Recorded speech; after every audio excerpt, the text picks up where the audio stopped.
All right, welcome to our third roundtable series with D1 softball and the NCAA. We are now into the supers and joined by 2017 Florida State Seminoles and the LSU Tigers. We've got a great group, a big, fun group today, and I can't wait to get in to this. So first and foremost, we're going to go around. Everybody's going to introduce themselves. Simply just say their name and position they played, and maybe a fun little tidbit about their time playing softball. So we are going to start with Jessica. Hey, okay. I'm Jessica Burrows, and obviously I played at Florida State here. And, yeah, I'm just kind of excited to watch this game because this is probably one of the toughest games. But, yeah, I'm happy to be here, happy to kind of talk about it and kind of actually hear the LSU girls' experience that they had, you know, on their side of it as well as ours, and kind of just go through this game and ride the emotional roller coaster that it was. Thanks, Jessica. Thank you for starting us off. Figured we'd just rip the Band-Aid right off. Next, let's have Savannah. Hi, I'm Savannah Jaquish. I played at LSU, and I was a catcher there. And just like Jessica, I'm excited to go through this game and all the emotions that we had throughout every inning. Great. Thank you, Savannah. Carly? My name is Carly Hoover. Pitched a little bit at LSU. And honestly, I had to go back and rewatch the game last night to remember what game, because we played Florida State so many times, and just make sure I didn't give up any bombs this game, or else I wasn't going to do this interview. Yeah, no, it was really fun. I'm excited to hear the other experiences. Great, thanks, Carly. Up next, Allie. Hi, I'm Allie. I played at LSU. I was a pitcher, obviously, and I'm just super excited to hear everybody's thoughts. It's so cool to hear other Division I players' thoughts and their process through the game, and to see where their feet are at, and see what everyone's thoughts are for the game. Great. Thanks so much, Allie. Next, Carson. My name is Carson. I played at Florida State. I played first base, and to be honest, I try to forget this game, so there's a first for everything of rewatching this game. So here we are rewatching it, and just like everyone else, I'm excited to hear everyone's side of, the good, the bad, and the ugly. Great. Thanks so much. Megan. Hi, I'm Megan. I also have not rewatched this game for many reasons, including probably that I gave up a bomb, so shout out Carly. But I think that this game was a huge turning point for at least the underclassmen.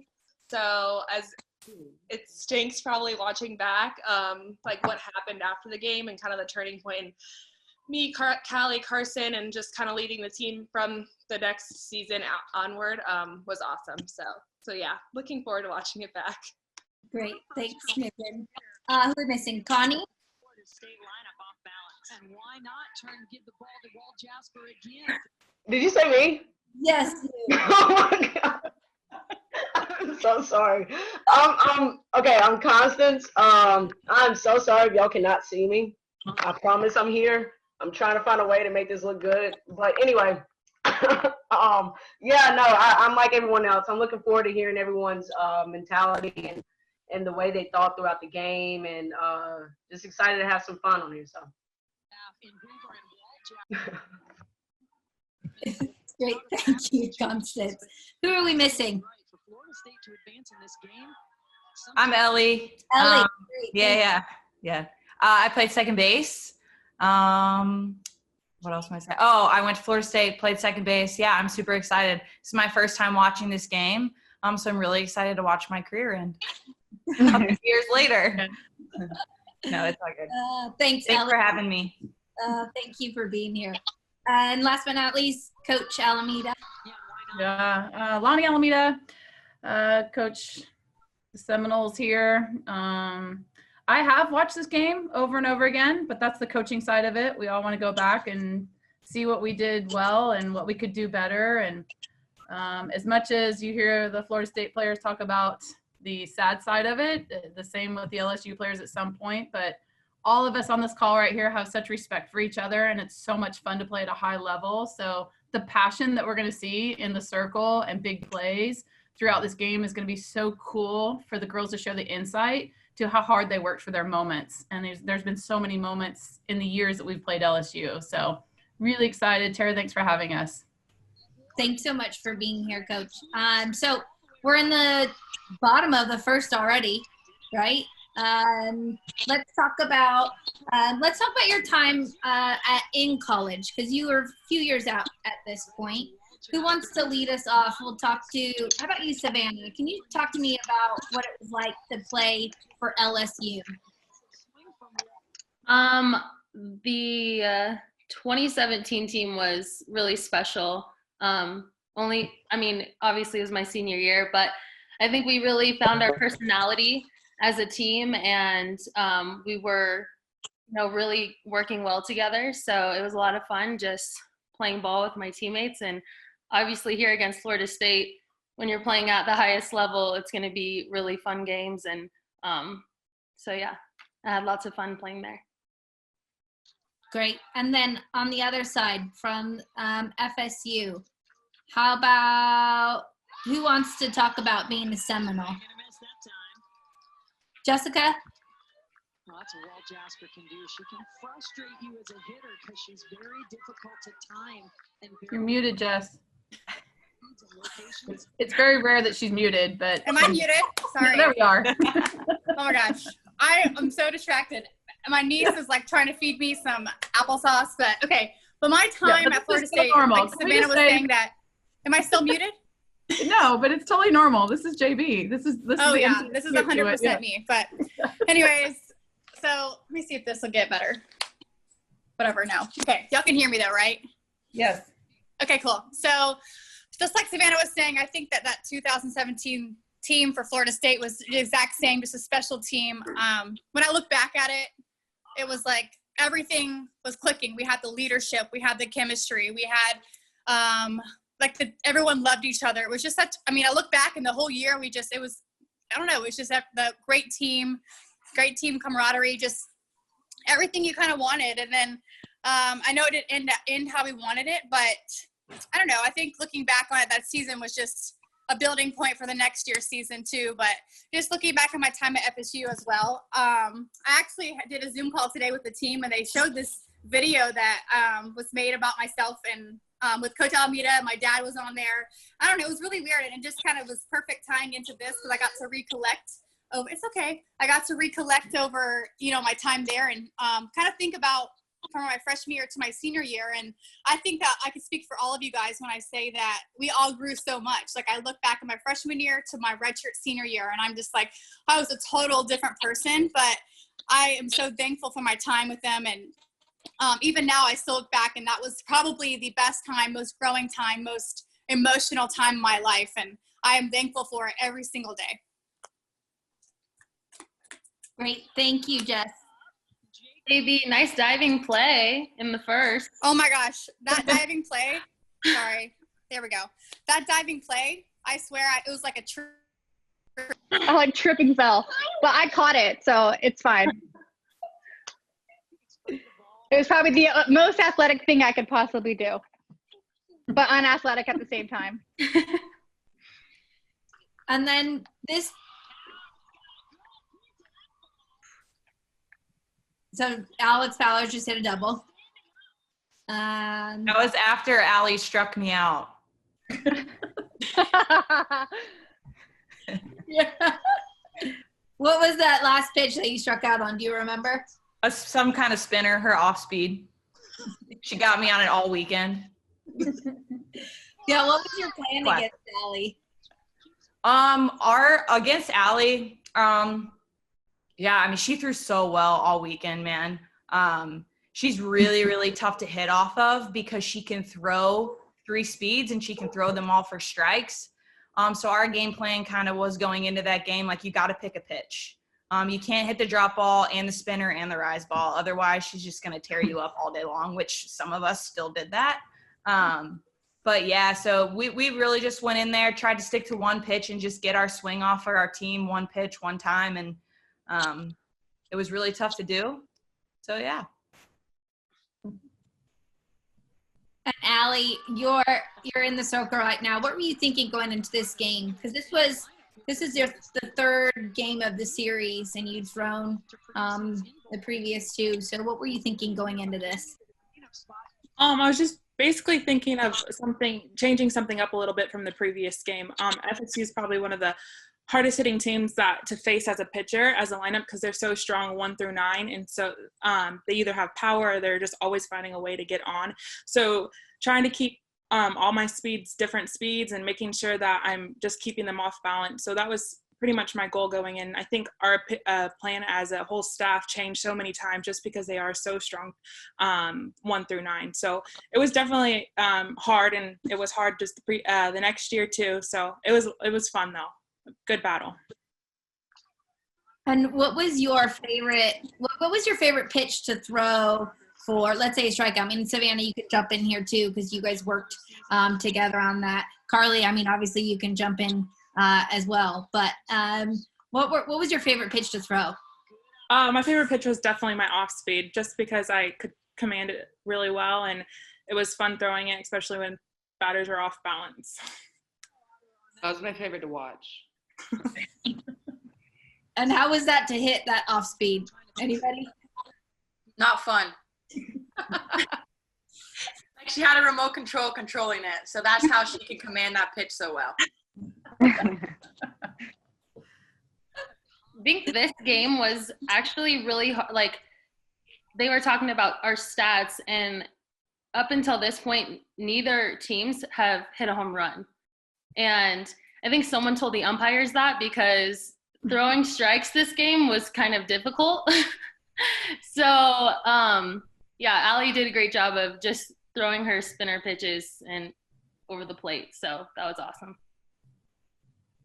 Yeah, and looking back and watching it did seem like there was a bit of a tight zone throughout the game. Tight and a moving zone, which tends to happen sometimes.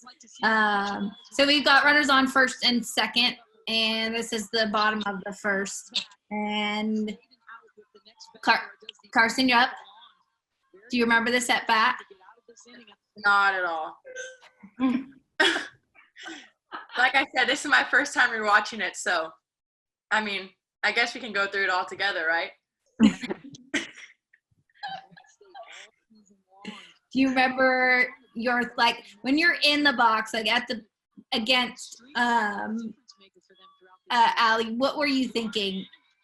Well, I definitely try to keep it simple, just like off of what Ellie said about her game plan. She has 3 pitches that she can throw for a strike. So if I get caught up in that, I would definitely not be successful. So the more simple I kept it, the better I would be. And that's just my whole game plan of my at-bats, really, my whole career, is just keep it simple, because once my mind starts going, I'm sure everyone can attest to this, it's just not a good time. All right, so I'm going to look at the Super Regionals here. In 2017, LSU had gone to the Women's College World Series twice prior to this, correct? Yeah. And you were looking to get back in this game. Now, besides this, so Burrows is in now. Let's talk about, Jess, your mindset coming into this game. Yeah, I think, obviously, just with any series, you kind of have to switch it up a little bit. And, sorry, guys. You have to switch it up a little bit. So I think it was just switching up the game plan, but also attacking the zone and first pitch strikes. And, they've seen me before. They know what I threw. They were prepared. So also having that me versus you mentality that Kocha and Megan and all the pitchers we've always talked about, but also being smart. And I think, too, we have to be pinpoint on these games. So when you're at this level, at the Super Regionals, fighting for your career or your season to keep going, I just feel like in these moments you have to be, this is when you're supposed to be at your best. So I think just being aggressive, throwing my best stuff, and not taking a pitch off. I think that was kind of the biggest thing here. Sorry. Okay. But I don't know. Like Carson said, this is my first time watching it. It's a tough one for me to watch, but it's actually cool to kind of see back and kind of recollect a little bit. But it has been a few years, so I can't quite tell you what the game plan was. Maybe Coach can speak a little bit more onto what exactly we had planned, but I'm pretty sure it was kind of, it was a little bit more just changing the game plan. Sorry, I'm watching it, but it was a little bit more just changing the game plan, being smart, reading the batters, and trying to be as spot on and throw, my best stuff versus them. Okay, Coach Alameda, can you add to that?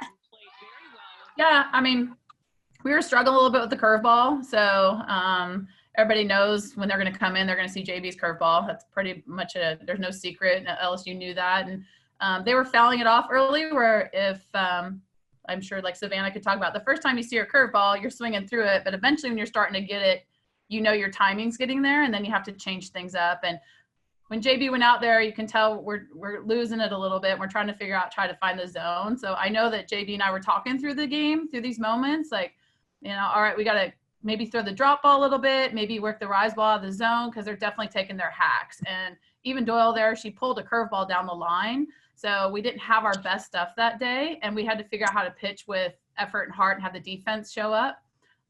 So that was kind of big for us. But Sancho's taking half. Everybody was getting after it. And but that's like game 3, I know that every pitcher knows game 3, you're trying to just fight for inches and hopefully just to miss the barrel a little bit.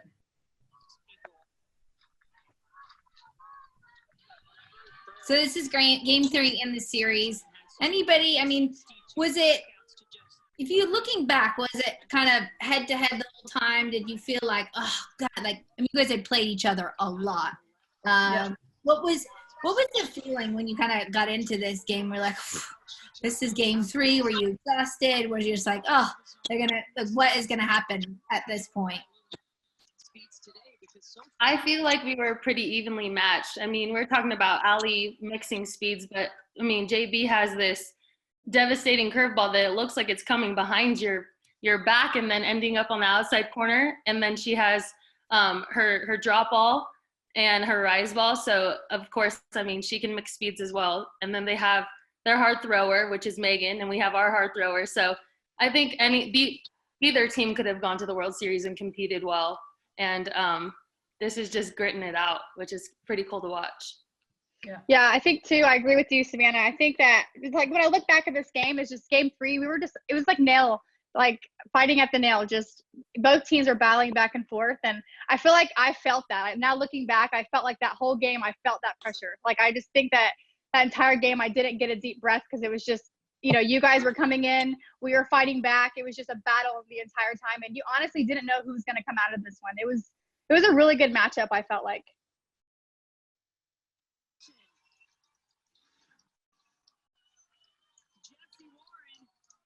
This is a nice play. Jesus. Quick release over there, huh? We work on that. Transfer you, baby. Anything that shows up good, we work on that. I'm just kidding. If it doesn't, we don't work on that. So. Right, yeah, right. We didn't talk about that day. No, I think just with the double play, we took pride in that in practice every day. I know me and Callie, just our whole career, every day at practice, we just wanted to turn double plays all day long. We just had so much fun with it. Same thing with Jess, So yeah, definitely just those little things like that. We just took pride in working on that every single day, and it was just a lot of fun. And when you get your moment in your game, and it's just like a default mode. You don't really feel the pressure because you've just done it so many times. It's just something that you do, especially in hyped up games like this, the habits, you fall back on those habits. And so, yeah. I think the cool part about this game and about this series too was that, I don't know who was touching on it, maybe Jess, about we had such good team camaraderie this year, and we were fighting for just another pitch to play with each other. So I felt like that was behind it, was a lot of the heart too, just going into fighting each pitch, because all we wanted to do was just have another game with each other, which was really cool, kind of going off that. and the seniors had done such a good job of kind of leading us through that season and just growing us as individuals that we were like, all we wanted to do was kind of take them to the World Series that year. So there's three of you were sophomores, correct? So Megan was sophomore. Who else was a sophomore? I was. Carson. Callie too. Callie. So how was it playing with Jessica? Who else was in that senior class as well? Sid Broderick and Alex Powers. And Lauren Harris. Macy? No, Macy was the year before. It was Lauren, me, Jess, and Alex. Just 5 for 18 on the year. I've seen her come in as a defensive replacement pinch runner more often than not. Getting a start in this win or go home Super Regional. LSU girls, what are the stuffed animals back there? I have no idea. No, I'm not like a super fan, and with the weight belt and all that, is that part of it? No. Nope. I remember having crawfish in the dugout at one point. Yeah, it's like whatever works. We'll just keep it in there. That wasn't nice. Coach, you were wearing some long sleeves. Was that for some superstition? Because I know BT was sweating. Yeah. Sweating. No, I'm always long sleeves. It's a skin thing. So I've always been long sleeves. Yeah. Big time. She's also very superstitious. Don't let her. Very superstitious. I feel like it's just as hot in Baton Rouge, was it not? This is hot, or no? Yeah. It was hot, but it was way hotter in Tallahassee. I remember playing in Baton Rouge for like the first season in the Pride, and oh my gosh, I was so hot. But I guess it's the same, like humidity. Yeah, for sure. All right. So did any of you all play on the same club team growing up? Did you play against each other? Me and SJ kinda. Carson and I played for a tournament together, I think. Carly, you played with us for nationals once, didn't you? Yeah. I was already in summer school at Stanford and came back and played a few tournaments. Yeah. You played PGF with us. Yeah. And Megan Betza. Yeah. We had you, Megan Betza, and Taryn, our Alvello. Wow. We didn't win. And we didn't win. I was like, what? And you didn't win? No, we didn't. We got third at PGF that year, but we had the horses. Right. Our bad. Sorry. Yeah. Ew. And then Sav and I played on Puerto Rico together. Yeah. Yeah. Love that. How was that? How was it playing internationally for Puerto Rico? Oh my God, I love Megan. I'll freaking catch you any day. Yeah, she says that after she hit me with the line drive in the face the game before that, but we don't have to bring up. Wait, what happened? Please tell this story. Oh, okay, this is the inside. The inside to this story is obviously Savannah's a power hitter, freaking awesome. So I remember planting one down the middle. Like, literally, Savannah, I don't know how you didn't hit this out of the park, and you took it. And Coacha, like, marches on out there, and she's like, all right, Meg, like, what's your game plan? And I'm like, not to throw that pitch. And that's literally what came out of my mouth.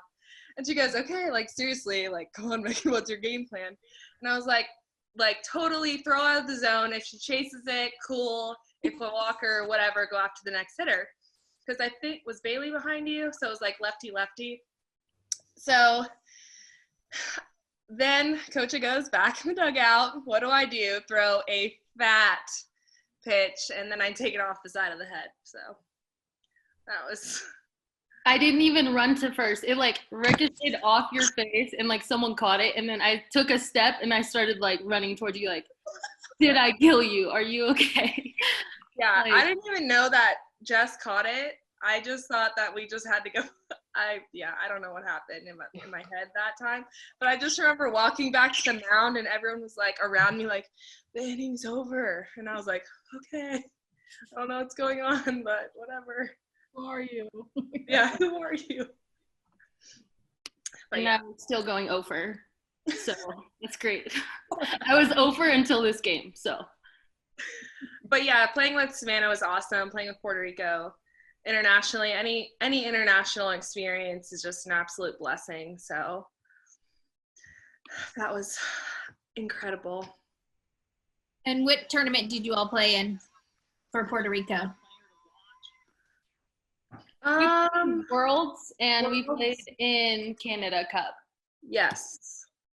2 years together, I think, right? I also played with Carson and Karina. Yeah. Carson and Karina were on the team as well. So it was a little Florida State action happening. Yeah. We took it over. Puerto Rico. We're really close. Yeah.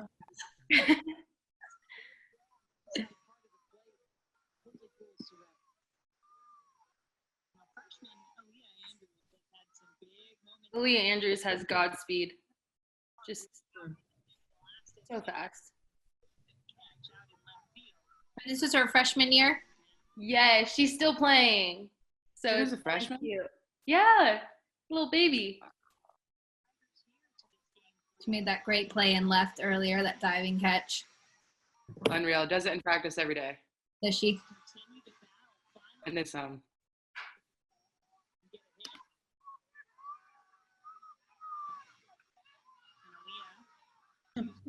So any good stories that we don't know about? Like any good stories about the rivalry? Any tension amongst this group of 10 that we don't know about? Tara's trying to make this I mean, drama not TV. really. Are we going to? I don't think like it was like a rivalry in a sense. It was just like, I mean, we knew coming in, LSU is so successful in postseason that you just know that. And you just know that like coming in, so it's just a respect. It's two teams that are just, you know, we have the same goal and we work so hard throughout the year, and LSU knows, you know, we had a pretty good season this season, and we know that LSU had a really good season, and they play in the SEC, and they're really successful in postseason. So it's just get after it every pitch, because you don't know which one is going to change the game, because it could come from 1 through 9, you know. So you just don't take a pitch off, and it's just a lot of fun in these moments because we love what we do so much, and we put so much hard work in. It just brings out so much passion, and it looks like maybe it's a rivalry or something like that, but it's just really good teams that want to play really good softball and go to the World Series, which makes it so much fun, you know. I want to go off of that really, because there was not 1 second of this entire series that I was not nervous that, or even thought that, okay, we got this, because it's just like she said, every pitch, every second, you had to fight for that. I mean, even being in the batter's box, I mean, the plan really that I can remember was not to get behind, because I knew that it was going to be that much tougher to make something happen. But it was an amazing series, one that you look back and you're grateful for, you know, because games like this, it creates a stronger mentality that you take with you through life. It really does. So looking back, it's pretty awesome. And also, like, this competition, you don't want to go deep with. Like, you don't want to go game 3. And I think we definitely experienced that the next year. Like, did we have the opportunity to, like, maybe cut it sooner? Maybe. But, like, we just let them continue to, like, gain momentum and get hot. Like, you don't want to go deep with a talented team like that, because you don't know when sparks are going to fly and when things are going to connect and when the big hit is going to come through or whatever. So it was definitely, I mean, I had a great time both years. 2 different outcomes, but still a great weekend. Thanks, Carly. Talk to me about playing in Tallahassee. So I've never been. And so what is it like to play there? Obviously, we got some heat, some humidity. Tell me about the stadium. I love y'all's parking garage out there. That is so cool. Like, you got little tailgaters up there just having a nice time. Free, like, is it free seats? I don't even know. Or is it like you got to fight for your spot or something? I don't know what they do up there, how they get there. But yeah, I think that was so cool to see. I've never seen something like that before. I want this louder. Yeah, I think it's turned out to be kind of the upper decks over there where people back their trucks in, and they got some shade, but they can see from the left field lounge out there. So it's really cool. But LSU travels really well too. So that's obviously become a fun rivalry because everyone can drive. It is close enough to drive back and forth. And so you had loud fans both ways. And I think the one thing that makes this emotional for us too is we were fighting for the ACC. There's a lot of respect in the SEC, and ACC's trying to gain it. And so there was another chip on our shoulder, honestly, to try to continue to bring another conference to the front. And so that, that's another thing that we're fighting against. Obviously, LSU is a great program, but then they represent the SEC, and we're just trying to knock at the door to bring it forward and earn some respect. So that was always fun match too, because you're representing something a little bit bigger than just Florida State. And that was always the fun thing that brought women against the SEC. All right, looks like we got a surprise guest, another surprise guest that just joined us. Is it BT? Coach!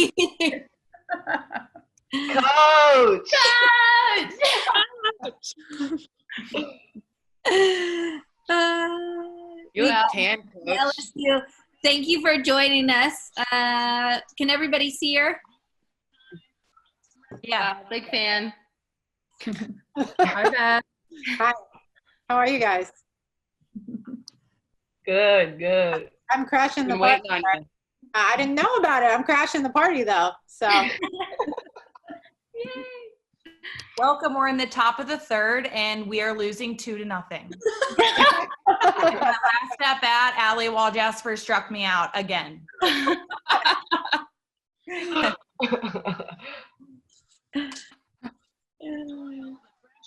Oh my God. So, Coach Trina, can you talk about, do you remember, have you watched this game lately? absolutely not. Nope, No. Do you remember this game? not much. I haven't watched this game lately or ever probably. So, but I know every time we played Florida State, it was a great game. It was an absolute battle. Probably the toughest set of games I've ever been a part of every time we played them, without question. So it was grueling and fun, and I don't know, I love the way they do business. I love the way our team does business. So it was a great matchup every time. I hope it never happens again. Do you have any good stories, Coach Alameda or Coach Trina, that anyone wants to share? Yeah.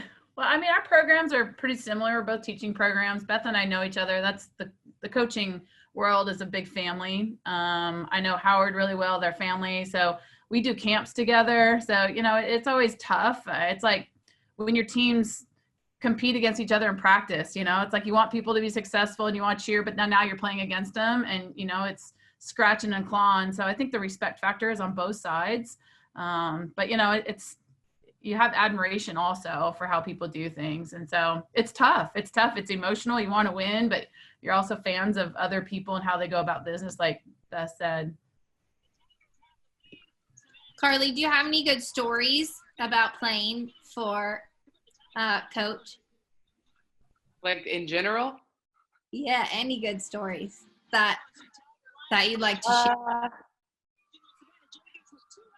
I can't, like a specific story right now, no, because we're in like postseason energy and postseason vibes. I would just say that like in general, yeah, we have a plan, like we go in prepared and all that, but like we're fighting, like we're the fighting Tigers, and I think Coach Trina like instilled that in us, and it doesn't matter if we're home or away, like we make any stadium our home. And I don't know, I think like you see that energy here in this game too, and now that Coach Trina's on the call, gotta give her some props for making that like a tradition in our program now.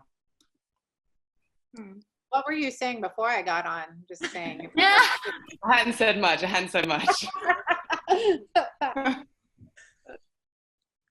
Well, Well, I think a big part of what happened in this time, we had so many awesome players, but the way Allie and Carly played off of each other and, you know, how selfless they were and how they complemented each other was such a huge part of it. They both could have been aces anywhere, but they worked together. And I think it was so cool the way they complemented each other and pulled for each other genuinely.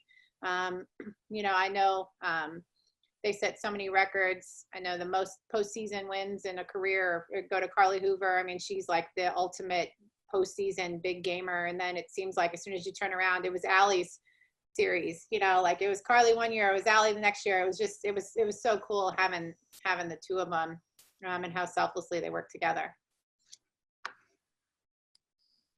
I miss my Al pal. Yeah, I mean, going back and watching this just between, I mean, all four pitchers, I was doing a breakdown and it was just impressive to see both sides and just be in awe of that was, the staffs were fantastic and amazing to watch. And from an outsider's perspective, you look at when Megan gets into the game, you can kind of see how that, like you spoke about, it was kind of a big step for you, but watching your growth and then, you know, looking at the other side as well. Talk about how Megan, how JB influenced you as a young player. Yeah, so Jess, like, I couldn't imagine having a better relationship with Jess. I think that she's so selfless and humble, and she would literally do anything to watch me succeed. And the way that she took me under her wing, because obviously I redshirted my freshman year, and that's tough on anyone who like goes through the recruiting process and, you know, is like, all right, like we need a year to get better or a year to improve. And she had already gone through it. So she was able to guide me and help me make the most out of the year, but also we have the greatest relationship off the field too, just because our personalities are so similar. So it was never like her coming in for me or me coming in for her. It was never like, oh, dang it. Like, it was always like, oh, like she has my back, I have her back, and there's no animosity. You're not like, oh, I feel bad that I have to go in and she's a senior. Like, she never made me feel that way at all. It was always like, this is going to be such a good learning moment for you. So that just speaks on her character and just how she is as a person. And I mean, just so grateful to have someone like that have helped me and affected my college experience so much. And I remember them asking me about it in like the World Series interview. And I wasn't even crying about the game, but I thought about like her, like they were like asking about her and how she impacted my life and my career. And she's just such an incredible person and teammate. So yeah, she's awesome. Great, thank you. And I think we just lost her. Is she on here? Yeah, she said her niece had applesauce in her hair, so she had to go take care of that. Yes. Beth, you could probably allude to that, trying to balance kids and everything. JB has her niece running around and applesauce everywhere, and she had to go. It's an adventure, I tell you what. It's an adventure. It's been fun being home with them, though, and getting to see a different side of, I didn't really know what my house looked like during the daylight, right? Like you probably don't either. I've never seen it during the day. So I did an NFCA clinic earlier and I went to Tiger Park and it's like, was separation anxiety. Like they were 2 years old again because I hadn't been without them for 60 days, I think, you know? So, but yeah, never know what you're going to get. It's been crazy. It's fun.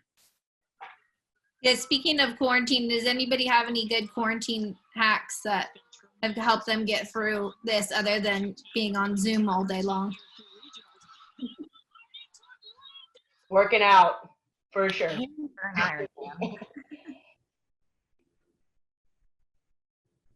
We have a giant water slide in the backyard that we got, inflatable. It's been like the savior of the quarantine. So it holds a pretty good weight. Not that anyone knows from experience around here, just my friend told me that. But if anybody wants to come try it out after quarantine, like you guys can come on over, but it really has saved the quarantine for our family. Yeah, I bet. Fun. My parents I went home for the quarantine to spend time with them, and they brought out all their like workout equipment from when they were in college. And that has like saved my family, I think, because it's given us, and like all the equipment's so old, but it works. So no complaints there, but yeah, I would say working out. What type of equipment are we talking about? Like old barbells? Yeah, like old barbells. We have like an old bike, like, and I'm just like I don't know. I was just like, wow, I remember seeing this stuff when I was like 4 years old, like around our house and stuff, but they like brought it out of storage. So I'm glad for this 20 years later that it was helpful to still have, but yeah. Very different than the weight room. Yeah, for sure. Allie, let's talk about you in this game right now and your relationship with Carly, because the two of you threw a significant amount of innings together. So I always say to people, I wouldn't be who I was without her. It was such a cool experience, just because like not a lot of programs want 2 number ones as their pitching staff, just because of like how it gets competitive and stuff. But luckily, Carly and I both, I think, were each other's number 1 fan. I mean, if I wasn't pitching, I was on the deck cheering her on, wanting her to do the best that she possibly can, and vice versa. So I think our relationship was really cool. It definitely grew over the 4 years that we were together, and I wouldn't have wanted it any other way. Do you guys see me wearing this jacket right now? And you know that it's like 110 degrees out, and I think I almost needed an IV after this game, but I thought this jacket was good luck. Yes. I can't stand myself. I really can't. Said it, Savannah. Okay, we were talking about you a little bit before you popped on. Whatever it takes, coach. So that was the lucky white jacket. That week. I'm obviously like just a delusional person, because I thought somehow that I needed to sweat it out, and that was going to be the key. Instead of the fact that we have all these fabulous players right here on the side that were in this game. Why this jacket mattered, I don't know. But you know what? And I know Lonnie understands this. We actually control nothing about the game. So sometimes if the jacket is what we can control, then, you know, it's the one thing we can control. So we do it. Who else has superstitions? Who doesn't in softball, baseball? Okay, SJ, the little clip thing that came up the other night that we were posting, do you remember when we used to touch belly buttons? Yes. Didn't coach tell us to come up with a cool handshake? Like we thought that was cool or something? I forgot about it till I saw that clip, and then it remembered. Yeah, we're weird. Yeah. Are weird, you know what I'm saying? So belly buttons. I think some of our girls were like, "Oh, I have 6-packs. I have 6-packs," and me and you looked at each other and were like, "Yeah, same." And then ever since then, we were like, "Let's touch bellies." It's only weird if it doesn't work, isn't that what they say? So it worked. So. All right. Say something. We've got another guest coming in. There's Bailey. Landry, or not Landry. Mama. Yeah.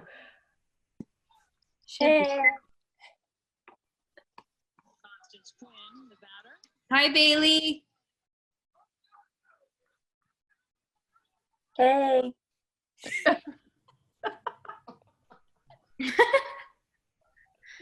Were you surprised at all?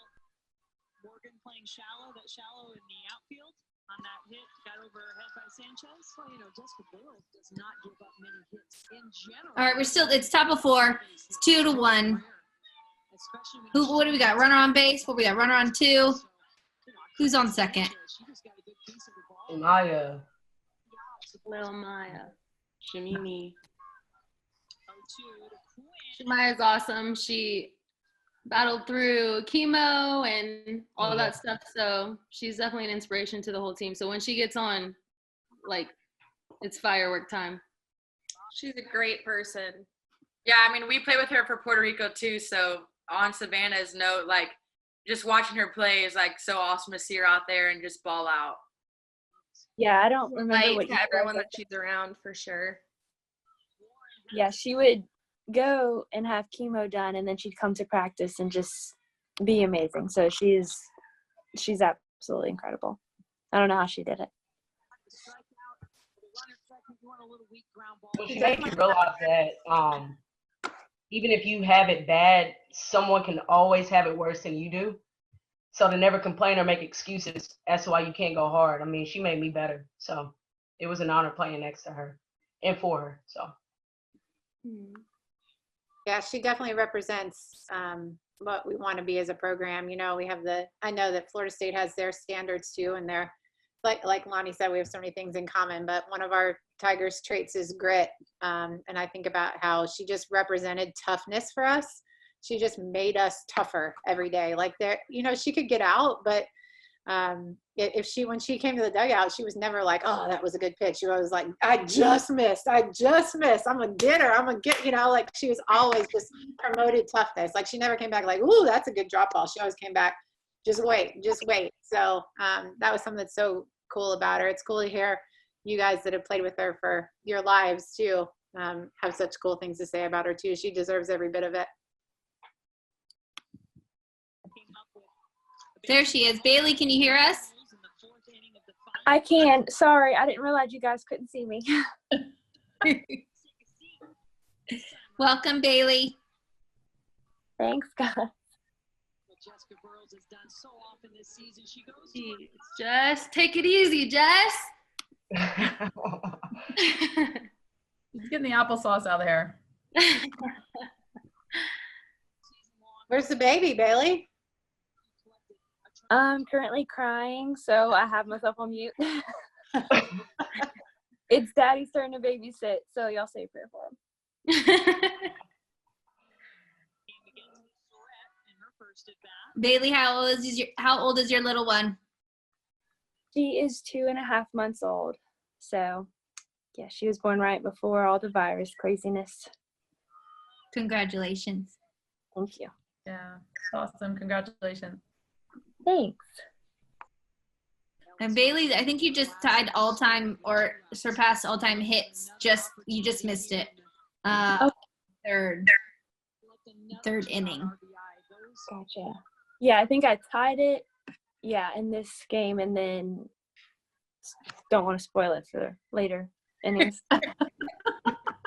Spoiler alert. Yeah. So Bailey, you just joining us. Talk about going into this third game of the series. What were you thinking? What were you feeling? We've gone over how this has been back and forth. What were your thoughts going into this final game? Yeah. Well, it was a great place to play. The stadium was packed. They had people in the parking garage behind the field. And then just knowing, how good Florida State is and it was and is, it was hard because, you're a senior and you want your team to succeed so bad. And then you also, you see this other team who's worked so hard, who has done so many great things. There's my baby. You can hear her now. And then you know that both teams have worked so hard and they both deserve it. And it's just, what is our team going to be able to do and work on and do their best to, try to propel ourselves forward.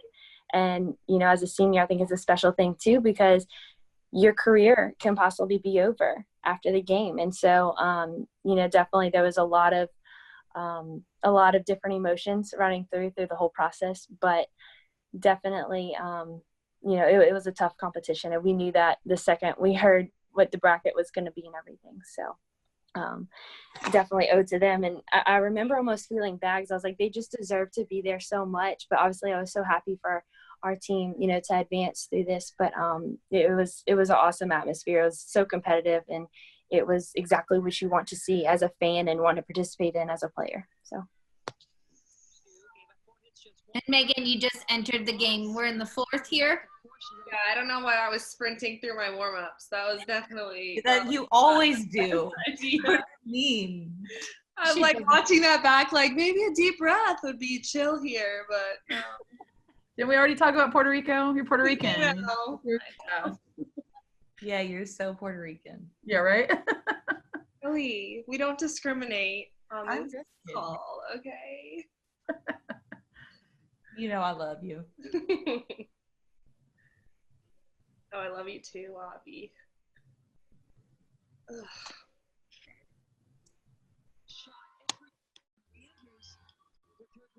Jessie made some plays, huh? She's a lot of fun to watch at third. Good. It's always fun. It doesn't matter when you're playing against all kinds of teams and watching people ball out. It's just so fun, this level, and there's 16 teams left. It's really cool to watch. She is as good as it gets. There's no question. I wish I could have seen her every day at practice like you got to. I bet it's amazing.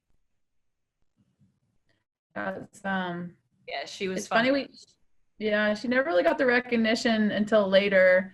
And people are like, are you surprised when she made the diving catch at the World Series? And are you guys surprised? And as you guys know, like you're with your teammates every day, and you're like, no, I'm not surprised now. And you're so thankful that you can get on a stage that the world could see. And I think that's what you try to work so hard for, is to give everyone the opportunity to display. But it's pretty cool. I'll never forget my first time going into first. We were playing at Oregon, and Jessie got a bunt or something, and I was covering first. And I mean, she put this spin on the ball that my glove was there, but then the ball just wasn't in my glove, and it ended up in right field. And I'm like, Jessie, what was that all about? She's like, well, I spin it around the runner, so just don't move your glove. It's going to go to your glove. And ever since then, I would just stand there, and she would spin the ball, and it would go right to my glove. So that's my Jessie story. Every single thing that Jess did was good. She could do, I mean, you could ask her to do anything, and she would be the best at it. So she was fun to play with. And she was so competitive. If you were like tossing a bottle cap into we used to always try to throw balls into our basket. And she would, she takes it so seriously, and she was so good at it. Is everyone else hearing Callie break up like that? She lives in the middle of nowhere in Georgia, and her Wi-Fi is so bad. I'm sorry, can you hear me now? Yes, better. Well, it's storming here, so my stuff keeps going out. I don't have service anyways. I'm on the hotspot, but it's not working. Yeah. Did anybody hear that story? What was she saying? Oh, you didn't hear it? She said Jessica was so competitive. So we would during BP and stuff, we would always be really far away from the ball baskets, and we would just get balls and we would just throw them, and we would bet on stuff, if you made it in the bucket, whatever. And you just can't play with Jessie, because even little stuff like that, she would be so far away and she would just throw it in the ball bucket, and it was just classic, Jessie, what can't you do? She can sing, she can draw, she can dance. It's what can't Jessie do? It's just funny. She hits left-handed. She hits left-handed. She gets up there, and I'm in her BP group, and she'll get up there and she goes left-handed, and we'll just drop bombs. And I'm like, I hit left-handed every single day, and I don't do that. And she goes in there one time, and I'm like, really, Jessie? Come on. Yeah. Totally fun, but not fun. You're like, stop it. You're so good at it. It was awesome. Bailey, as a lefty-lefty matchup, do you remember what it was like hitting off of Megan right here? Not fun. I just remember for me, it was really a challenge to hit off of her for this series. And it was so competitive, and obviously I think this at bat goes in their favor. I don't particularly remember how it ends, but I'm pretty sure it goes in their favor. But it was a heated moment. Definitely one to score my teammates, but Megan's a great pitcher. And I just remember trying to be laser focused throughout this whole series, just because their pitching staff was so great. And your routine, I always I remember watching you, and your routine is so precise. It's a routine. What, can you walk me through this? Because every time I watched you, I was like, oh, I love her routine. Thank you. So that's actually something that we practice often. We had training with that. We were able to do that at LSU with Brian Kane and just some other resources. And so that was something that we worked on perfecting, worked on staying consistent with. And so that was something that we implemented and found a lot of success with. So I always like to stick with that. That was something that kept me comfortable. I know it kept my teammates comfortable.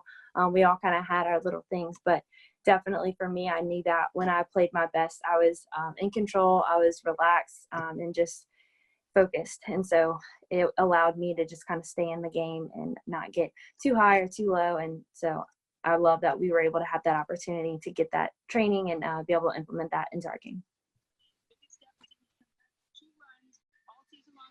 Coach Alameda, you've got sleeves on as well, and that's, you're always in sleeves, correct? No matter. I try to stay out. Yeah.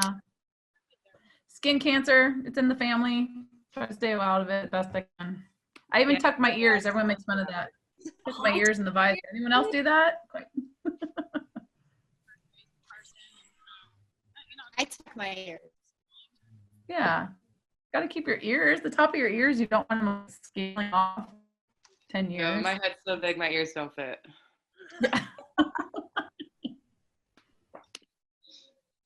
I still remember Bailey Landry's first at bat of her career like it was yesterday for some reason. I think for the reason that you just talked about, like just how she like commands the box. There's something about it. She didn't start in the game. I remember we like got up. I'm like, oh, let's give this freshman a chance to have an at bat, you know?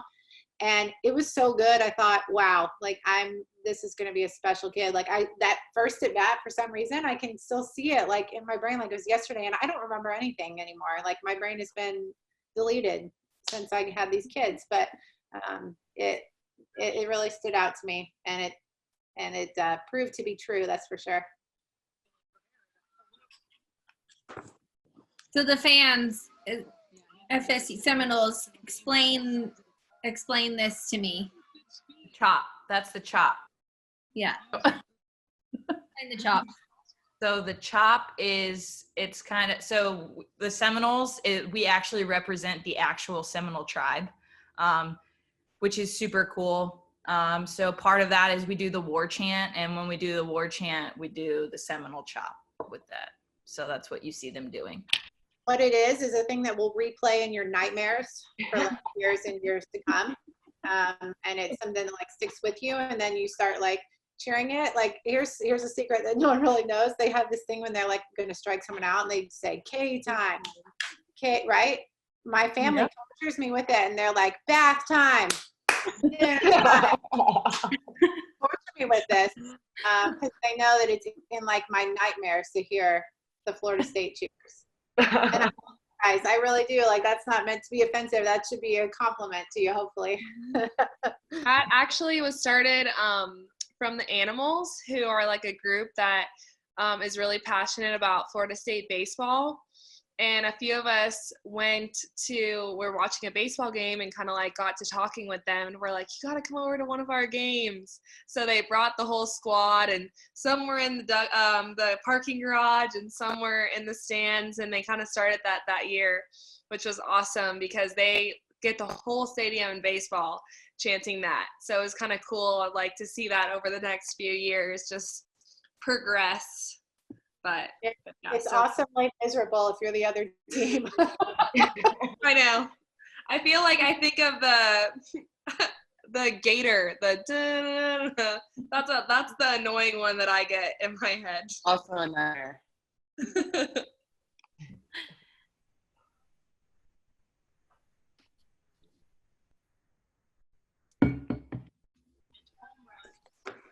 It's hard not to say it too. Like you were saying, it's hard not to say K-time. Like I remember I had 2 strikes, and I'm like, K-time. Wait, no, it's not. No, like K-time. I'm like, hey, stop. Just get in the box and just try to swing. Haley, turn her around.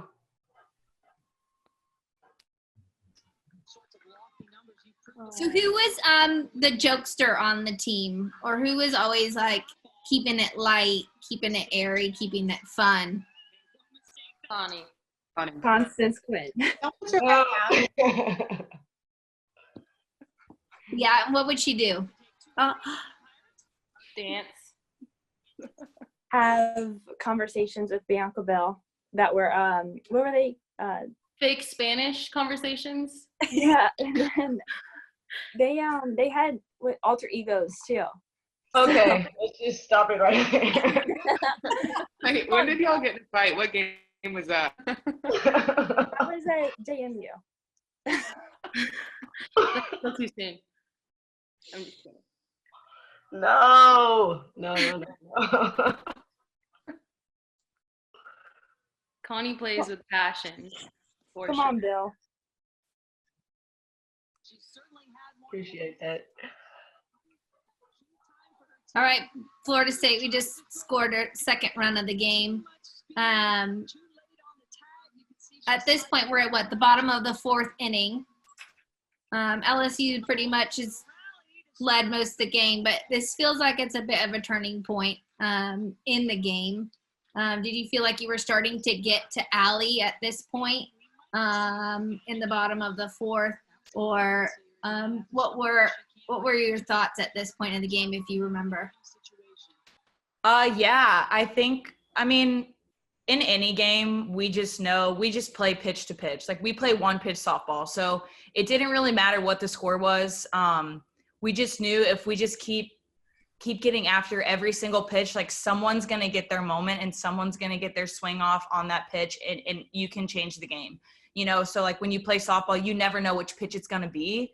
So you can't get caught up in the past because you don't know what's going to happen in the next, 5-6 innings. Like, we have the Jesse Warrens, the Alex Powers, at any time, like, they can get their swing off and change the game for us. So that's kind of what we're playing for. We're all kind of just trying to do our job pitch by pitch. We know that Megan's going to compete on the mound. We know if Jess comes back in, she's going to give us her best on the mound. We know we're going to play defense. So let's get people on base and let's get someone up like Jesse Warren, Alex Powers, someone like that, who with one swing can change the game. So that's kind of just what we were doing.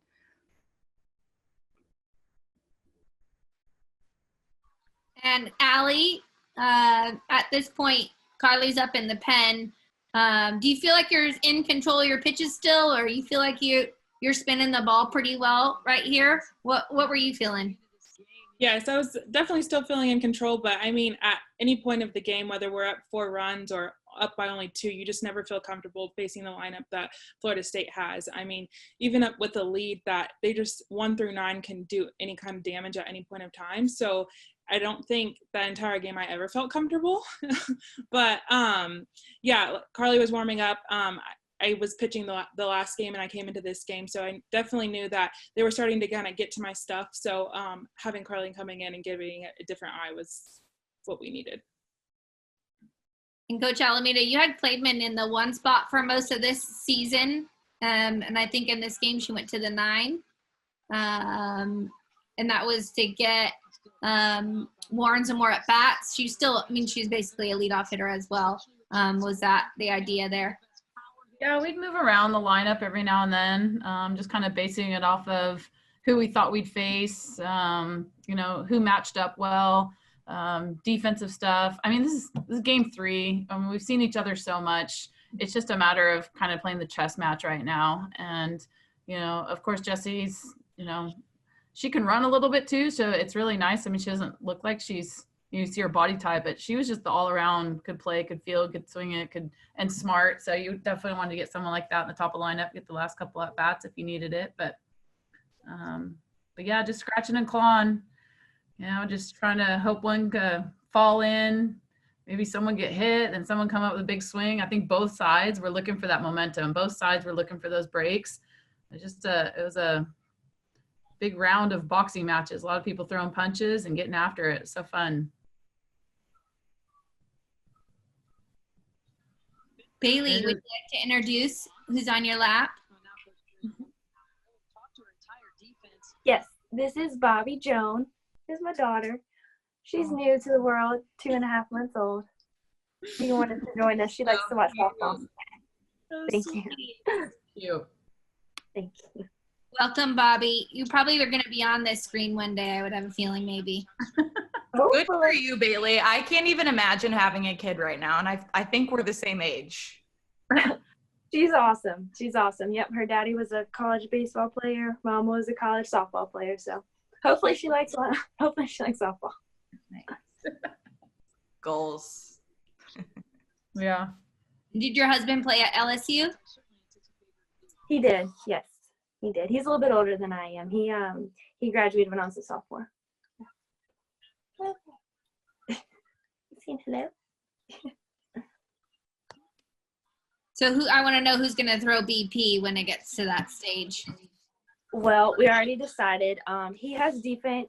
I have offense. He was a pitcher, and my favorite was hitting. So he's got the defense. I'll let him have it. I definitely want to teach the hitting, though.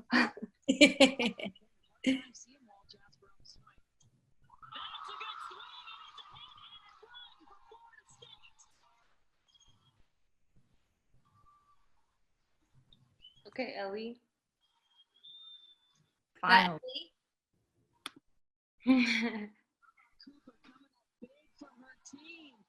Nice inside out. Honestly, I think I was sitting change up that pitch, and you threw me a drop ball, and it was up in the zone. So thank God I was sitting change, because otherwise It would have been the number 3 strikeout of the game. Probably. These are the things that keep me up at night. Just don't tell me stuff like that, you know? I was sitting change. I struck out on it twice. Well, at least I was right then with not throwing it when you were sitting it. Okay, so I'm going to take that away, but you did get a hit. So. But the only thing is like when you sit change, you can actually handle the drop ball. So it was like kind of a win-win. I don't know why I didn't do that my other 2 at-bats, but I didn't. So, or I did, and I just missed. Well, the changeup is Allie's changeup is unlike any pitch I've ever been around. So you're not the only one that's felt that way, and I can tell you that from living 4 years with it. Yeah, it's yeah, it's frustrating. It's legit. Ellie button touch. Boop. Allie came in relief one time and threw only changeups. We hit her, and we won That the game. was the most epic thing I've ever caught. She threw it down, and I tried not to be like, BT, are you serious right now? Like a whole inning of changeups, devastating.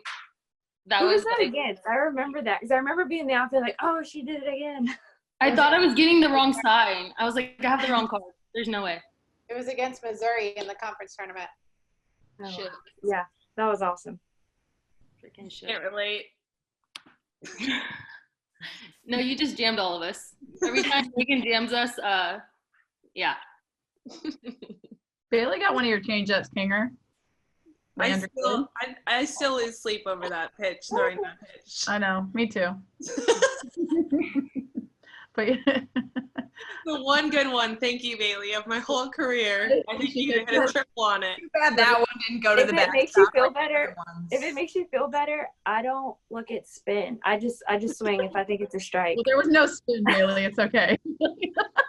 I'm very keep it simple, see ball, hit ball. I'm not one that reads spin and is like, oh, I bet she's gonna throw this here, unless it's a pattern I could pick up. But I'm mostly see ball, hit ball, don't think, take all that out of it, and that's what I do my best. But I know some players like Savannah, I know sees spin really well, and that's how she can be successful. So everybody's their own thing. I just now that I'm retired, I'll give you all my secret. See ball, hit ball. Yeah. Make it sound so easy, Bailey. It's definitely not. Chin music there. Can we talk about how many times we hit Jessie? I thought I was missing the memo. I was like, do we not like this girl? What's happening, you guys? Even Allie, who's so in control. I'm like, okay. And they were like, no, it just slipped. And I was like, okay. I know, I even tried apologizing to her and she just wasn't having it.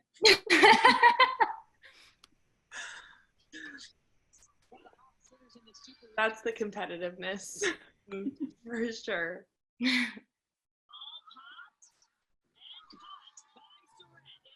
So Carly comes in, gets out of the inning. How are you feeling once you get in there? You feel like you got some pitches under your belt? Like, this weekend was interesting for me. I remember, like, I think I was on crutches, like, during the SC tournament or right before the SC tournament. Like, speed is kind of my thing. And then, like, oh, you can't throw fast, so what are we going to do? I was trying to figure out, like, okay, rise ball, low rise ball, like, let's see what happens. But going off of what Allie said earlier, like, Allie always sets me up to be good. Like, we're so different. It's just, like, I don't know what she was saying about, like, how we work together and being friends on and off the field and all of that. Like, it just goes into splitting games effectively and being able to relieve one or the other. Like, I'm a closer, she's a closer.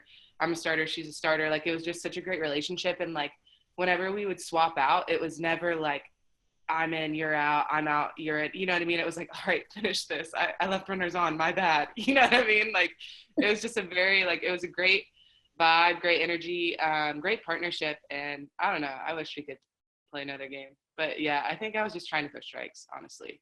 That's kind of always like the issue. I know, maybe next we can just start another game with these older teams, like a super fun game where we bring back 2017 and play again. I'm down. I've been practicing. I took things yesterday.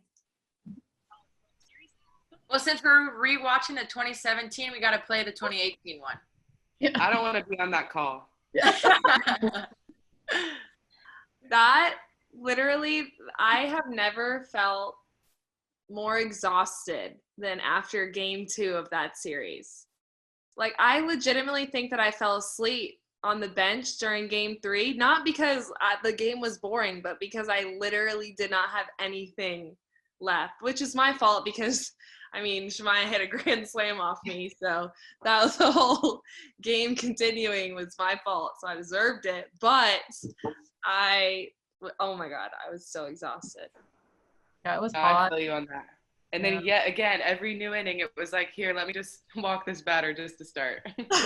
Make it interesting. Let's make it interesting. No big deal. I'll walk another? Okay. Bases loaded, no outs. We love those situations. Yeah. Let's play defense. Please give me that. God, I was watching this game last night, and I was just like, throw a strike.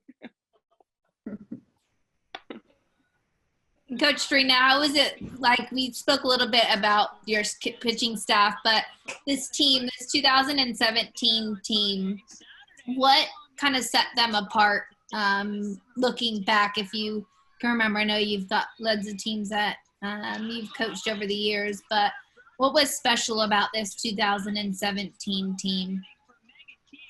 There's so many things. I'm like watching it, just thinking about all the emotions and getting emotional about it. But they had all of the pieces, I think, and everybody had their role and understood their role and embraced it. Connie brought us so much energy. Bailey brought us so much integrity and was such a spark for us. They just had so many pieces. They were so well-rounded. The pitching staff we've talked about. I mean, when I hear them talk about their Jessie Morin, I think about our Savannah, who like literally can do anything. I mean, like she played shortstop one game. I don't know if anybody knows that. Like I started her at shortstop in a conference game. I mean, and she can sing and she can literally like pull off anything. And she's LSU's only 4-time All-American. So, I mean, she's as good as it gets in LSU history, So I just think they had a lot of the pieces. They loved each other. They loved the game. When you said, would you like to go back to 2017? I just thought like, oh my gosh, I'd give anything to coach these girls again. And I'd give anything to not play Florida State in these games again. Because they're so talented too and so deserving. Oh my gosh, I look at you guys on the screen too and think just how good all of you were. And I echo what Allie said. It's like there's never a moment to catch your breath with this group or with either pitcher. Oh my gosh, amazing. And then I think about too what Florida State like went on to do following this. What a cool story and adventure, and like so amazing to see. I took a minute. I was thinking about how this set, I don't want to say like set you up, but like the emotions and like where the place you went, I was trying to like imagine it. and how cool that story is. So, but this was a really fun group. I love everything about them. I miss it. Yeah, I remember coming back that next year, and Callie, who was having the technical difficulties. The storm knocked out her Wi-Fi. Her city just got put on the map, so we can't blame her. Poor girl. But her and Carson printed out individual pictures of LSU dogpiling on our field and taped them into everyone's lockers. So that was the welcome back to school. Didn't want you guys to forget this moment. And I felt like, I mean, every single day opening up our locker, you know, like that propelled us to just keep working harder, do it for the seniors that weren't able to have that next opportunity, and just kind of fuel that feeling. Because I mean, we did not leave that locker room till like 8 p.m. that night. Like, I just remember just sitting in there with the seniors, just freaking sobbing our eyes out with me, Carson, and Callie. And it was brutal for sure, but it definitely fueled us for that next year. I think a lot of the girls on, go ahead, Connie, you're probably going to say what I am, but I think a lot of the girls on. I really want to know if you're going to say what I was going to say. Go ahead. They had the same feeling their freshman year. Yes. Played Arizona. Connie, you talk about it. I mean, because I was going to ask them, like, what was that next practice, like that first practice like, and continuing on through the season, because that revenge feeling is one that I'll never forget. I mean, losing that bad freshman year, but like you said before on the Zoom call was, you know, you were wanting to win it so badly for the seniors because you didn't want their season to end right there. You know that they had a goal to get to the World Series and not just get there but win it. And so you felt like you had a responsibility to step up at a bigger scale. And when you didn't, it was kind of like, dang, I not only let, you know, myself down, my teammates down, but, you know, the whole school community, because everyone's watching. And so losing to Arizona was like, that was a dagger to the heart. It really was. And I mentioned this before to someone, but if I was a cartoon, man, I had fumes coming out my ears, nose. I was so mad. I remember there was this fan that was wasted. He was hammered, but we were getting off the bus to go shower, and he was like, Arizona. And I had one intent, was to get off of that bus and shut his mouth permanently. But I thank God that my coaches kept me in check.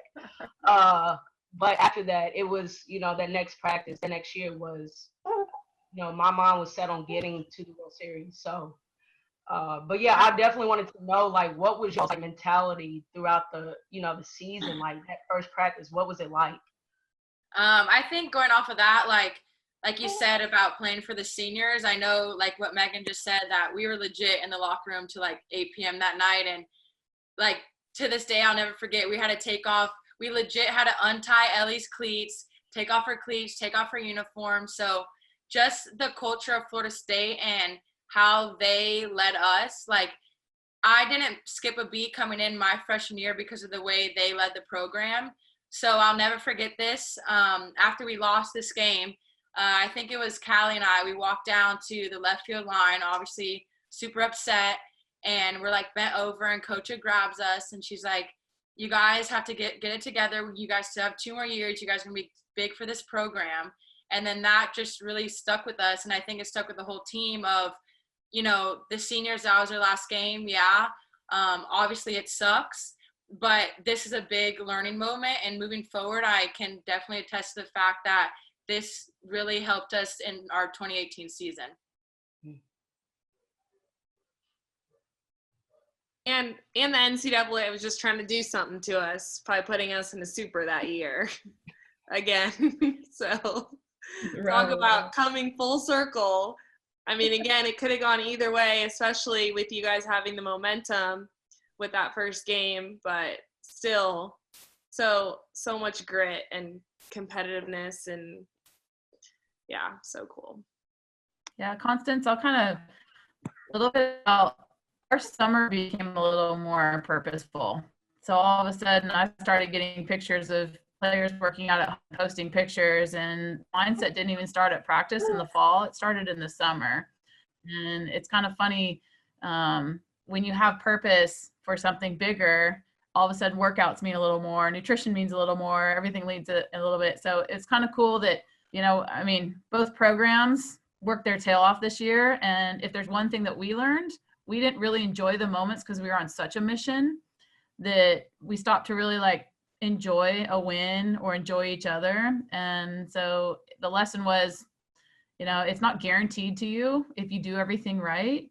Bailey said it earlier, like they're two great programs, two great teams. At some point you're going to run into each other, and you just got to really enjoy what the game gives you. And now looking back at it, it gave us an opportunity for 2018 to be amazing. And so a lot of lessons are learned through the ups and downs, but really cool when you can play someone you respect and someone that's just back and forth. It just makes it so much fun. And yeah, been really cool to be a part of this journey.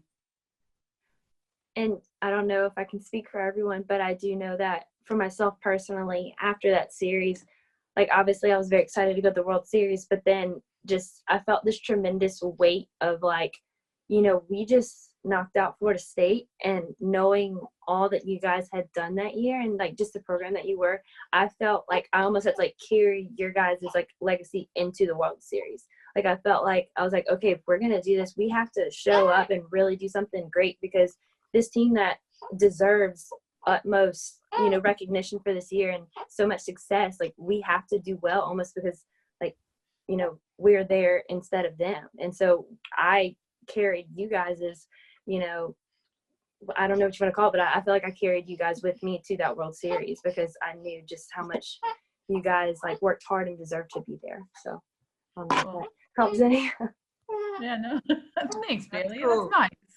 Yeah, that's awesome to Yeah. hear, like from the other side. Mm-hmm. Bailey's holding a baby, just being the sweetest. That's genuine, though. That's for sure genuine. She's not making that up. So You just want to give her a hug. Thank you. And Ellie, what were your thoughts? With what? With this season, like how did The 2017 season. Sorry, we just talked about so many different things right there. Yes, the 2017 season. Yeah, the 27. I mean, it was so special. Yes, it was my senior year, but I that year, just everything that we went through as a team, we had a lot of first for FSU's program in general. We swept the ACC for the first time, like every ACC game. We got the program's first number one ranking in the history of the program, and we were number one for a really long time. And just the whole process and journey of that year was just so much fun. So honestly, like looking back on the series, and I kind of wish I would have said it this third game, because I remember meeting at the gate, something that we do before every game, and the team was just like looking at the seniors and they were like, this is not going to be your last game. Like, this is not going to be your last game in this uniform. And I already felt like no matter what happened in that game, win or lose, my season was already made. My last 4 years of my life, like Florida State changed my life.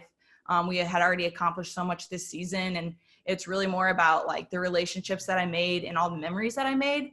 So I felt like I had already won the World Series. Like I had already, I've been to the World Series and I experienced so many different things at FSU. Like it wasn't about what was going to happen in that game, like win or lose. Like I have no regrets.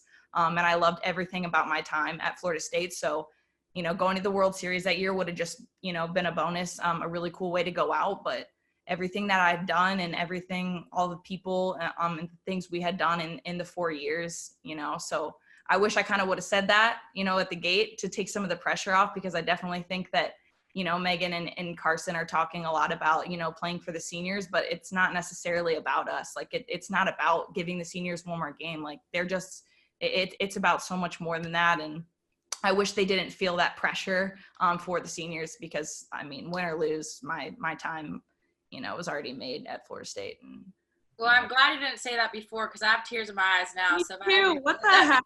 game, then I don't know. I might have been a wreck. I feel like I've literally cried over this game at least 5 times. I throughout know. the last 4 Always years. a thing. Thanks for sharing that, Ellie. Ellie's our big softie. It's a secret. Nobody knows. She's our big softie. I know. Everyone thinks I'm this like hardcore. Yeah, and so wrong. You have your moments on the hardcore side, though. Yes, I do. I do. Balance.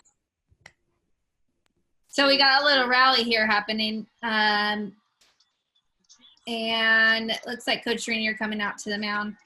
I need a paper bag to breathe into right now, even though, like, currently, not in the game, actually. I think I was okay in the game. But right now, watching this, I need a paper bag. Coach, what did we talk about? I have no idea. Probably, like, what the hell are we going to do? What pitch can we throw her right now that we could possibly get her out on?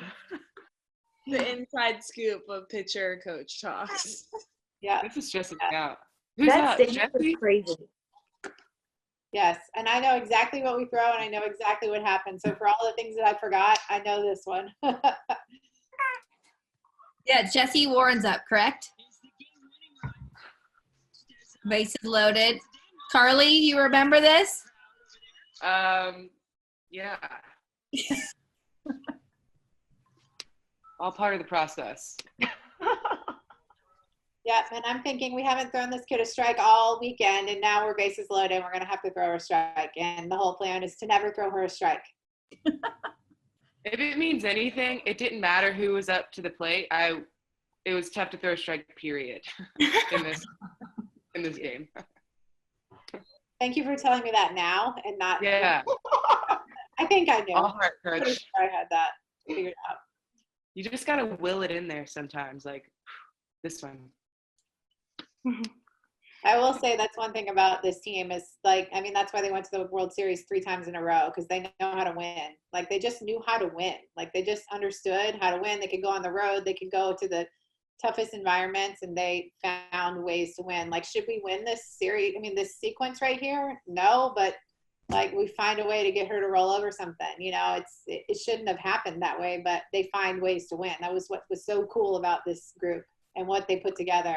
I mean, 3 years in a row, the World Series is amazing. And Coach, I don't know if you remember, but we found our lucky crawfish here, or somebody gave us a lucky crawfish before this game.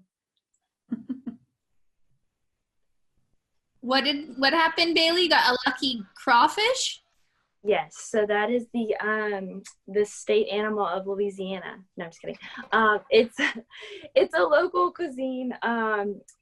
I would say, I guess. Think of, like, if you don't know what a crawfish is, like a small lobster. It lives in the mud, but they're really good. And I guess somebody had a crawfish boil or found crawfish before the game, and we in our dugout, and it was like our little hype man for the game. So it's just kind of like a little Louisiana flavor. It was just a fun memory that we got to have crawfish at the Super Regional. Like an actual crawfish? I know what crawfish is. Actual crawfish in the dugout. Yes, it was cooked. Like a real one, cooked one. Yeah, they have pictures of like that on the softball on home plate before the game. Oh, the crawfish. On a softball, yeah. Weird. Whatever it takes, right?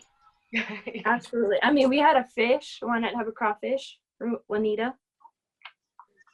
Yeah, we did. R.I.P. Is she still living? That was Bianca's Power one. Oh, well. Long live Juanita. You guys believe that fish was living for so many years. Like, we bought more fish and called them Juanita than you've ever known. Really? Didn't Bianca get her from Walmart or something like that? That's so funny. Yeah. We got her on the road, didn't we? Yeah, that's right. She came back on the bus with a fish. Bianca Bell used her per diem to buy a fish in Walmart in Oklahoma City instead of buying the food that she was supposed to be buying, is what happened. We're probably a Genghis grill she didn't want to eat. Yeah, everyone from PETA was like pissed at the World Series. They're like, you're shaking the fish too much. I legit have tears thinking about this. Someone offered to build us a giant fish tank in the facility after the World Series. Coach, you told him no? Yeah, what? Yeah, Why would you do that? I had enough to maintain all of you guys. And your own kids.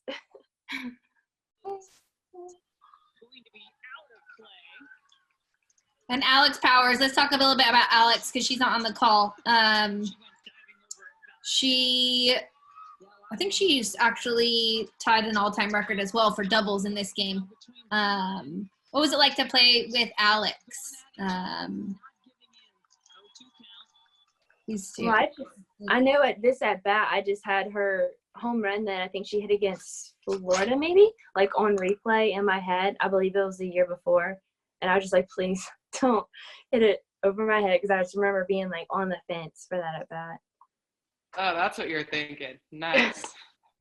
No, I had the utmost confidence. I just kept replaying that, knowing how good of a player she was. Yeah, I was thinking the same. Hey, we played travel ball together growing up, me and Alex. So Alex is awesome. She definitely competes every single pitch for the team. She is always talking game plans and stuff in the dugout and just always trying to get after it and take it pitch by pitch and just keep getting better. But definitely feel confident in those big situations when she's up to the plate because I know that she's going to do everything in her power to fight for that next pitch. She was also a little bit of an airhead too at times, like made it fun. Like AP was, everyone's got those players that are kind of, really powerful and good at what they do, but then sometimes airheady. JB was like that, but like made it real and made it fun too. And I think AP was that because she went through 2 ACL surgeries and she just battled a lot. And so the heart was there all the time, and you just became a fan of her and everything she'd worked for in her moment. So it was fun. She was a fun one to play with. We had a lot of jokes together. Even JB at times, just like even today with her niece. You're like, that's totally JB, which is so real and so fun. So we're getting to the close of this game. I just want to go through and kind of have everybody just kind of speak about what you would give advice you'd give yourself, like, you're this is 2017, couple years out. What advice would you give to younger players, up and coming players, even freshmen going into college? We're in a pretty unique time right now, dealing with a pandemic, and no one's really playing softball right now. We're going to get to pretty soon here, but what would your advice be to younger players regarding softball and playing in college? What would you like to say to them? So who wants to start us off? I can start us off. Did we all just me? I did, okay. Go on, Carly. Sorry, my Wi-Fi's low, so I don't know if I'm talking at the same time. I would say that sometimes in college, especially, it's really difficult to like balance everything and show up as your best self every day. 2 things that I've learned then and still learning now. I have the opportunity to play in Japan right now, which is like really fun, and it's kind of brought like a lot of light back to the game for me. I like lost the fun of it a little bit because it's like everything about college is so time consuming, and I think you just need to take a breath sometimes and be grateful and have fun and bring the fun back to it. It's really, really hard to like have a bad day or have a bad practice when you're finding something to be grateful about. Like right now, or in Japan, we literally practice 9 to 5, and sometimes I'm like, oh, wow, like what a long day. And then I think like, wow, I'm making a paycheck and I could just decide I don't even want to throw a bullpen today. Like that's nice. You know what I mean? Like, so find something to be grateful about and have fun with, whether that be like a teammate. I know me and Connie used to hit that a lot on the field. That was really fun. But yeah, grateful and fun. Great. Thanks, Kylie. I would say for me, I think the biggest challenge was just like accepting the failure of it.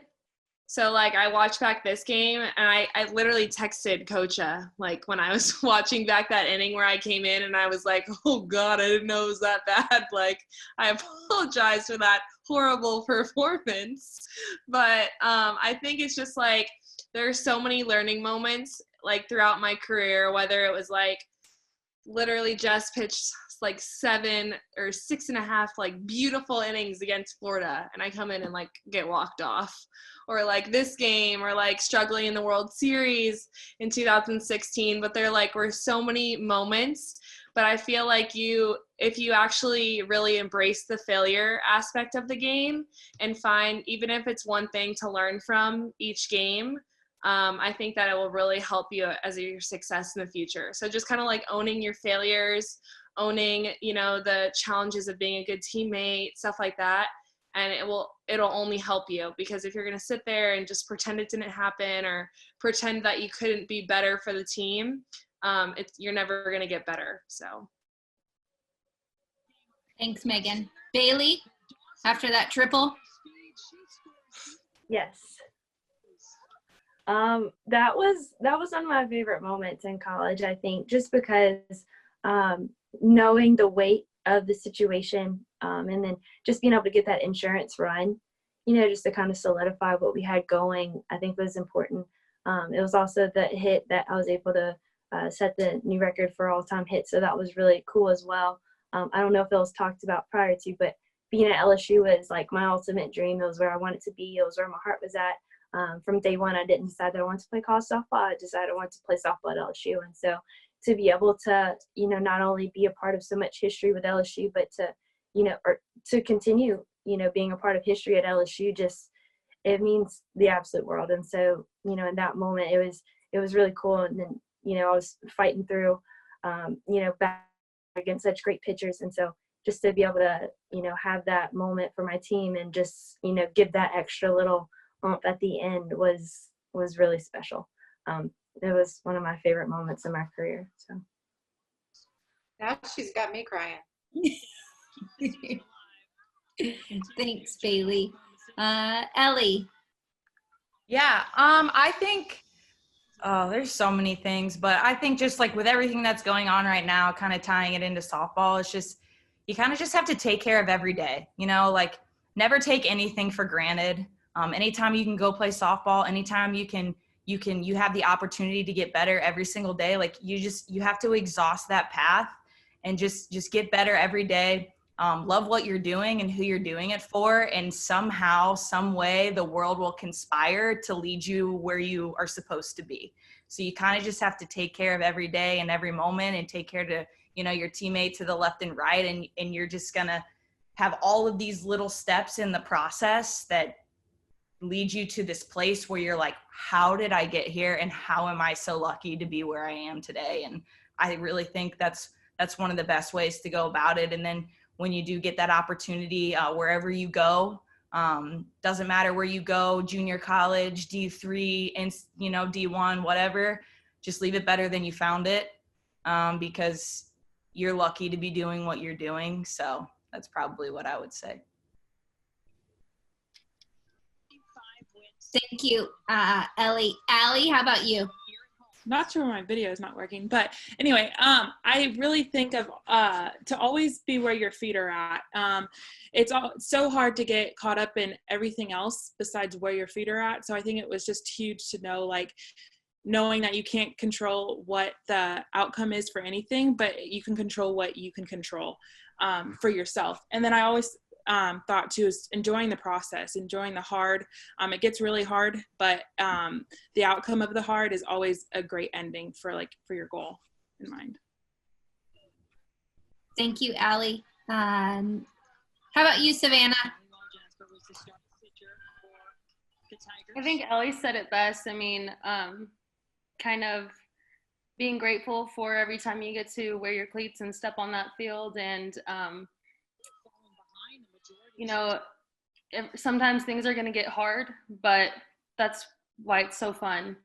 And so just love the hard, and your relationships with your teammates obviously go way further than a bat and a ball, and just enjoy that time with your teammates and those relationships. Thanks, Savannah. And Carson? Yeah, kind of two things off like what everyone has said. Everyone has talked about like the failure and the pressure of, you know, playing at the highest level, wherever it is really. But I think really attacking the mental game is what really helped me my last 2 years. So I think that would be one of my biggest advice to people coming in, is to really get a hang on that, because like everyone has been saying, it is a lot. It's very different from high school, you know, and you have softball, you have school, it's a busy schedule, but if you get a hold of that mental game, then you're good to go. And I think really finding your why, finding your passion, it kind of takes away some of that pressure playing to your left and your right. You really celebrate the little things and celebrate your teammates. It takes away so much pressure like on myself and, you know, the expectations of it all, that if I'm focusing to my left and my right, if they do something good, I'm excited for them. If I do something good, they're excited for me. So that whole aspect takes away the pressure of the game, which also leads into like helping the mental game. Thanks, Carson.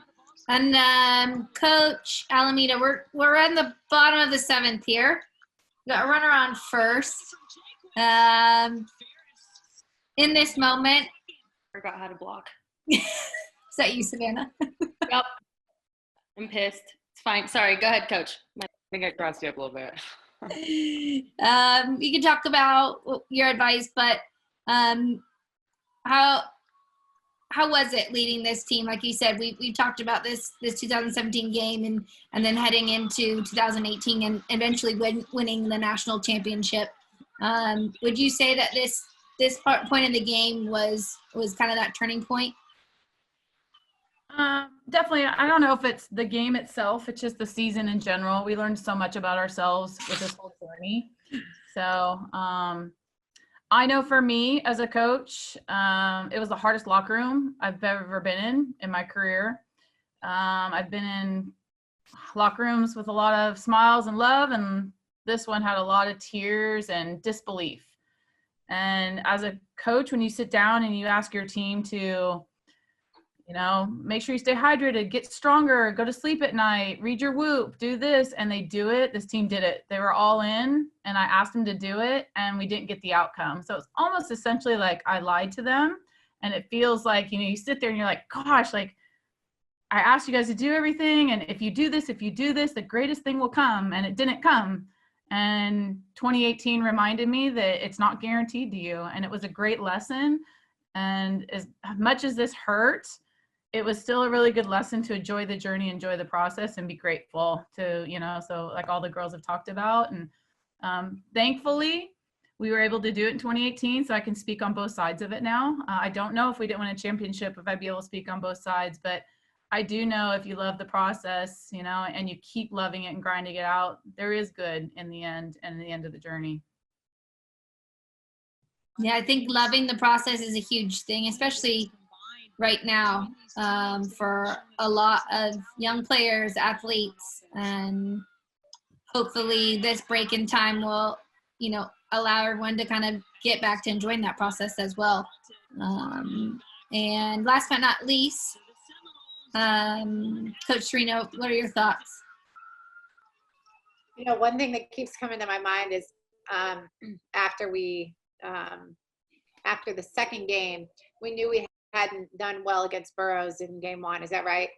She threw game 1, and we knew we hadn't done well against her, so we knew she'd come back. And there were 3 or 4 players that stayed up, that studied and worked and like just did anything they could possibly do. I mean, we weren't in our hometown, so, you know, we didn't have resources or anything. We just tried to figure out anything we could study or work through. And those guys that did that ended up being such a big difference in this game. And I think like they were humble enough to know that work was the answer, that they didn't have the answers before, but they were willing to do whatever it took to go find a different way. Like they didn't just think like, oh, we're so good, we're just going to keep going down the same path and we're good enough. They took a step back and said like, okay, what do you want me to do? Like, what can I do different? And those guys, those ones, were a huge difference in this game.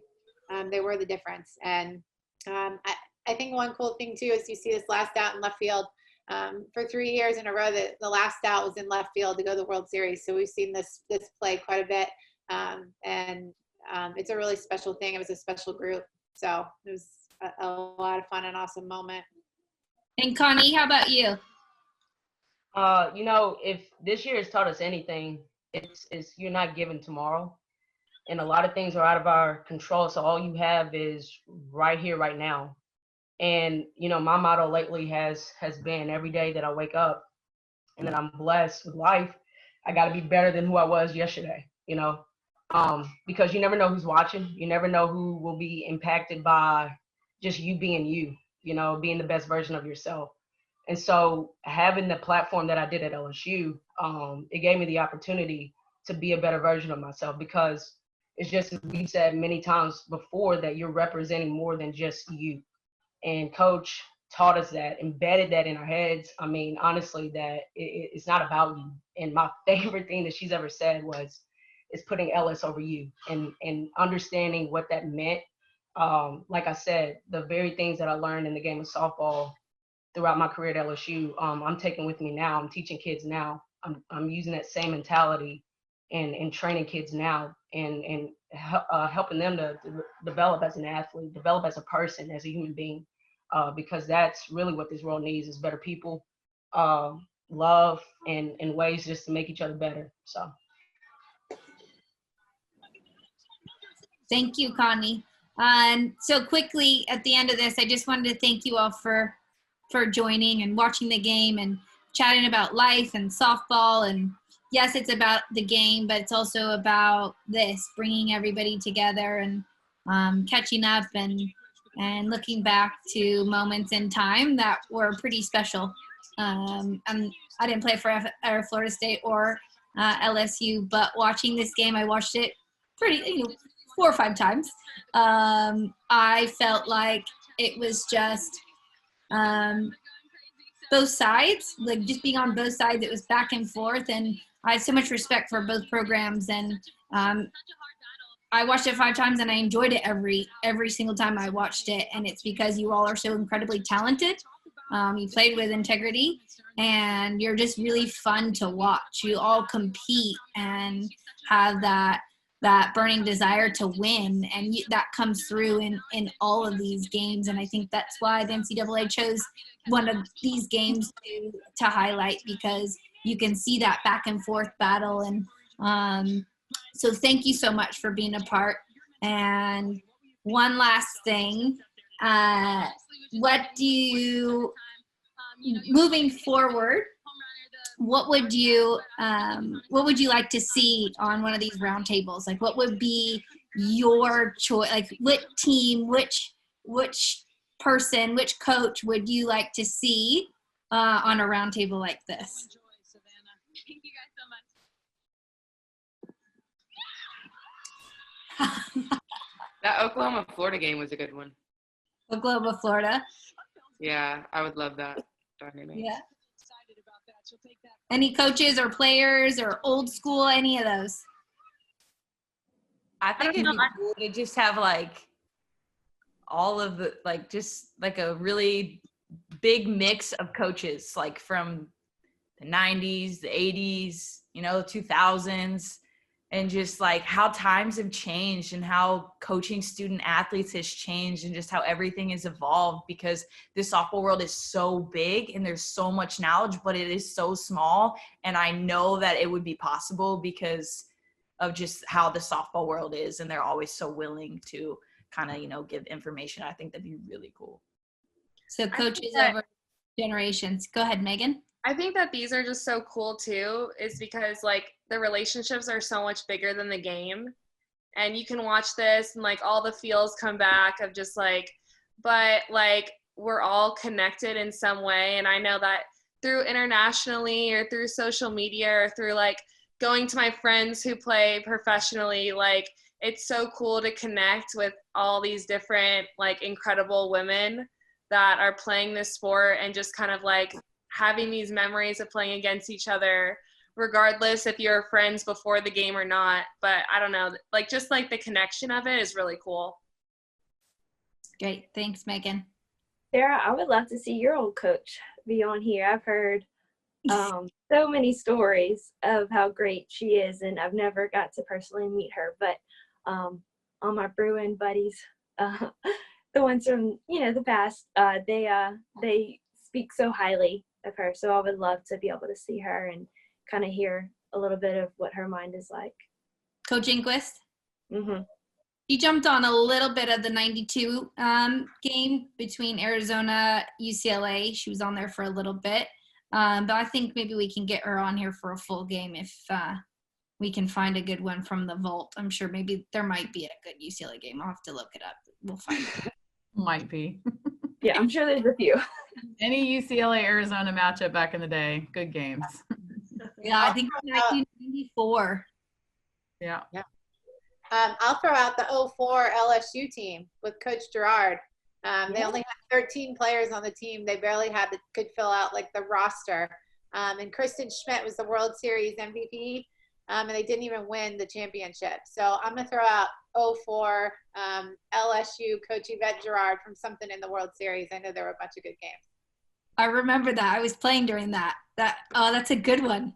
Oh, I love it. All right. Any other comments? Anybody want to say goodbye? Say hi to anybody? No, it was fun, you guys. Thanks for sharing. It's good to get insight. So that was fun. It was fun competing. Yep, it's good I stuff. like and how small my kids were in the after and how big they are now. And Howard Dobson, son Trip. I was thinking the same.